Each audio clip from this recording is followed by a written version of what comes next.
Bom dia, pessoas estudiosas. Eu me chamo Elizabeth e estou aqui para ministrar o minicurso de Técnicas de Coleta de Insetos Aquáticos.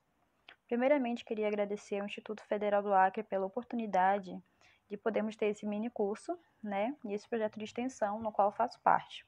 Queria agradecer ao professor Diego Viana, que ele esteve me auxiliando, me instruindo durante todo esse processo. Também queria agradecer aos voluntários André Elias Ferreira de Souza, Ítalo Luan Silva de Pontes, Wellington Rodrigues Vidal e também ao Valdemar Matos Paula. Quem são os insetos aquáticos? Acredito que todos já tiveram alguma experiência com insetos aquáticos, tendo em vista que moramos num local com grande diversidade na fauna. O estudo dos insetos é um dos campos mais amplos dentro da biologia. O ramo específico dessa área de conhecimento é chamado de entomologia. No caso dos insetos aquáticos, é chamado de entomologia aquática. Para diferenciá-lo dos demais artrópodes, precisamos visualizar algumas características que são peculiares neles, onde podemos estar citando o corpo, que é dividido em 3 partes, cabeça, tórax e abdômen, as asas, que é presente na maioria desses insetos, e as pernas, que é a principal característica, que é a presença de 3 pares de pernas. Característica das principais ordens de insetos. Já vimos que vários insetos aquáticos pertencem ao filo Artrópoda e à classe Insecta, e ao todo são 8 ordens com suas diferentes características. Aqui ao lado nós temos uma chave de nomenclatura. Essa chave ela vai estar servindo para a gente poder estar fazendo a identificação dos insetos. Inclusive é a que foi usada no processo de identificação de alguns insetos desse projeto. Agora estarei adentrando bem pouco, só por cima, sobre todas as ordens dos insetos aquáticos. Vamos começar pelos Plecópteros. Ela é uma das menores na entomologia aquática, são apenas 16 famílias registradas e uma riqueza de 3.500 espécies. No Brasil, temos aproximadamente 150 espécies e cerca de 420 já descritas só na região neotropical. As suas larvas, elas são exigentes e habitam águas limpas, bem oxigenadas e com correnteza. Lembra que eu falei no começo que vocês, por pensar, é um inseto aquático, eu posso encontrar em qualquer lugar que tenha água. Olha a exigência das larvas dos plecópteros. Elas são frequentemente aderidas a pedaços de pedra, folha, junto no leito de riachos e onde tem turbilhamento de água, onde é mais intenso, onde vai ter água mais oxigenada. O ciclo de vida do plecóptero é bem curto, são pelo menos 3 meses e pode estar se alongando até 3 a anos. Quando as ninfas elas estão em estágio larval, que é esse da fotinha, a alimentação é basicamente matéria orgânica, porém quando eles vão crescendo, eles vão se tornando predadores. Agora, os efemerópteros. Essa ordem, ela tem insetos que na vida adulta eles são alados, com asas, e é bem passageira. Estima-se que existam cerca de 4.000 espécies descritas, onde 592 podem ter no Brasil. Muitas espécies dessa ordem possuem o hábito alimentar raspador ou coletor. Isso é uma das características que podemos estar usando para identificá-los. E também as espécies elas possuem a dependência de material orgânico oriundo de margem de rios e lagos. Aqui temos os tricópteras. Essa espécie ela vive grande parte do tempo em águas bem oxigenadas, exigentes também. E um comportamento interessante delas é a capacidade das larvas construírem abrigos.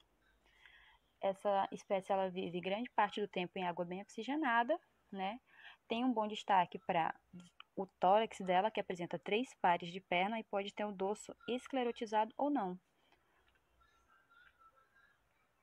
Entrando na ordem dos dípteros, podemos observar que a maioria das larvas desse grupo tem vida livre, rastejando ou nadando em seu habitat, e outros podem viver sob pedras ou sedimentos e macrófitas. Acredito que muitos de nós já podemos ter visto em até propagandas do governo essas larvas de dípteras, que tem aqui presente na foto, questão de dengue e tudo mais. São bem conhecidos por essa questão. Esse grupo ele é bem diverso, tanto em espécie quanto ecologicamente, e tem cerca de 160.000 espécies de dípteras, distribuídas em 180 famílias.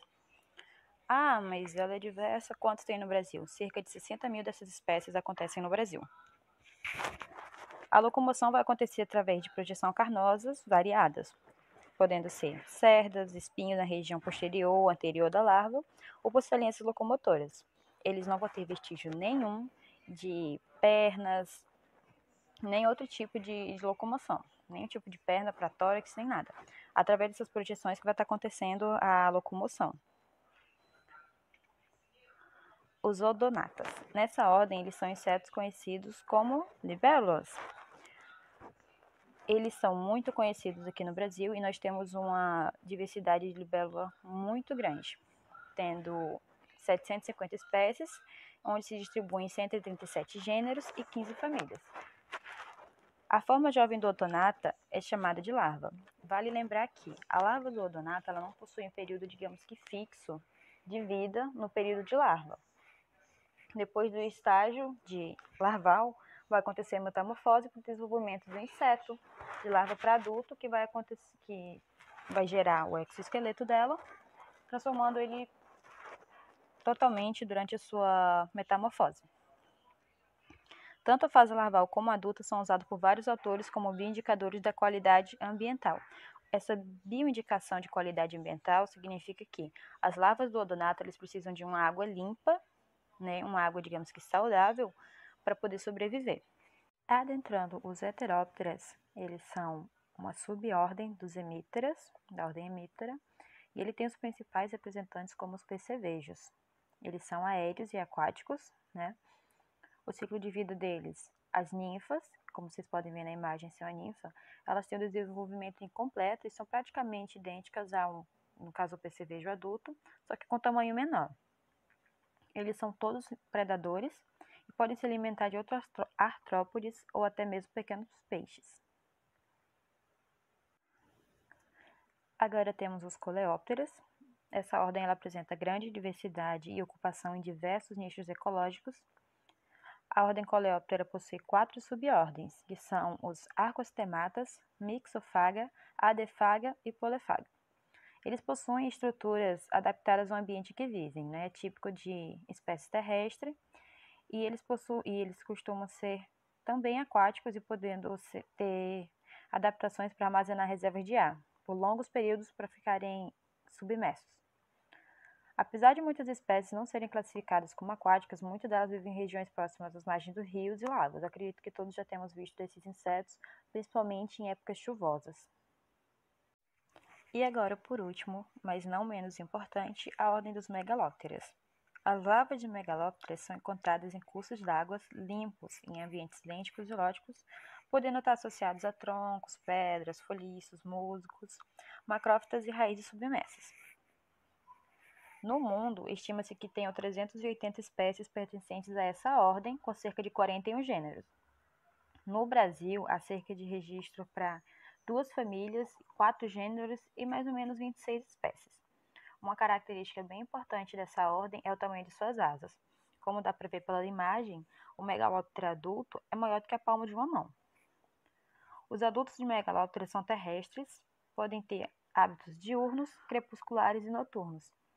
Eles costumam viver à margem de cursos d'água, embaixo de pontes, troncos de árvores e locais sem sol. O período de vida deles é curto, podendo variar de 3 a 13 dias. Os principais habitats. A maior parte deles vai viver na sua fase larval sobre a água, né? Em pedras, macrófitas, tubo formado por secreção, plantas, detritos e em casos raros, bem raros, eles atuam como parasitas. As larvas aquáticas costumam ser encontradas em locais de água doce.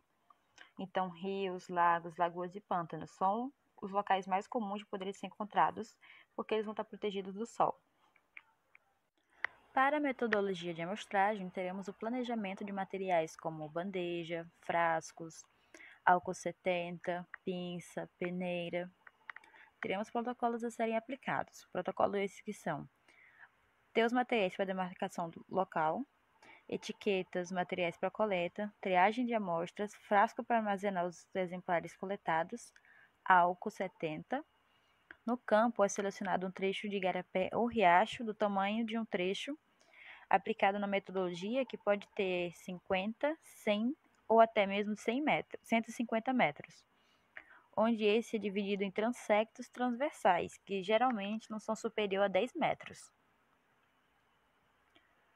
Esses transectos são marcados com uma fita identificada por letras, variando da letra A até a letra K. A cada seção é feita uma amostragem de insetos aquáticos, podendo ser em remanso, correnteza, folhas, pedras, gravetos, sedimentos, enfim, maximizando os microhabitats. Aquele transecto no tamanho de 50, 100 ou 150 metros vai ser dividido em transectos com no máximo 10 metros e esses transectos serão identificados com a letra A à letra K. Nestes períodos vão estar sendo realizadas as coletas, nesses transectos, onde você vai estar buscando coletar o máximo de insetos possíveis, visando qualquer tipo de microhabitat existente ali. Aqui eu vou começar a apresentar sobre os principais amostradores de insetos aquáticos. Vou falar primeiro sobre o Suber, ele serve para igarapé de primeira e terceira ordem, e ele é utilizado como? Se coloca no fundo do igarapé, contra a correnteza, e o sedimento é retirado do fundo e armazenado em saco plástico com capacidade mínima para 10 litros.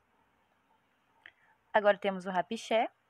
Ele tem um cabo de alumínio medindo cerca de 3 metros de comprimento, uma entrada com formato circular com aproximadamente 30 centímetros de diâmetro, e ele explora locais mais profundos, possibilitando a coleta de serrapilheira e sedimentos no fundo dos igarapés. Aqui nós temos a pulsar, e ela é utilizada para coleta de libélulas adultas. E o seu tamanho pode estar variando entre 1 metro a 3 metros, tendo essa malha específica para não poder quebrar as asas das libélulas. A rede Indê é outro amostrador para riachos e igarapés, com características semelhantes ao rapixé, e a diferença é somente o formato da rede, que se diferencia na estrutura com D, substituindo o final, que no caso o rapixé é circular. Com o material coletado e os sacos identificados, inicia-se a triagem. Com a peneira vai se retirar uma pequena quantidade do conteúdo do saco e lavar com água para melhor remover os sedimentos e poder despejar numa bandeja para a remoção dos insetos. Ao retirar o inseto da bandeja, deve-se colocá-lo em um frasco com tampa contendo álcool 70. Aqui ao lado nós temos alguns colegas que poderão participar da aula de campo para realizar a coleta dos insetos. Do campo ao laboratório. No laboratório será feita a identificação dos indivíduos com microscópio, estereoscópio e auxílio de chaves taxonômicas, a fim de se chegar a nível de gênero ou até mesmo espécie. Depois de ter sido feita a coleta dos insetos e a sua triagem inicial na aula de campo, na coleta de campo, os insetos serão enviados para o laboratório, onde, através do uso do microscópio e da chave taxonômica, inclusive aquela do início da videoaula, vai ser feita a identificação dos insetos. Após ser feita a identificação, vai ser feita a etiqueta. Como vai ser feita essa etiqueta? Precisa ser registrado o segmento em que ele foi coletado, que vai ser de A a K, o local, a data e a ordem, ou até o nível em que você conseguiu identificar o inseto. Esse é o processo de identificação dele. Inclusive, aqui ao lado temos algumas fotos dos processos, de identificação que aconteceu durante o laboratório. Por hoje é só isso, pessoal. Quero agradecer a todos que ficaram até o final. Vai estar sendo disponibilizada a nossa apostila, que foi feita durante todo esse procedimento do projeto de extensão. Desde já peço perdão, minha primeira vez fazendo um mini curso, minha primeira vez um projeto de extensão, então ainda não tenho tanta prática com isso. Espero que todos tenham gostado.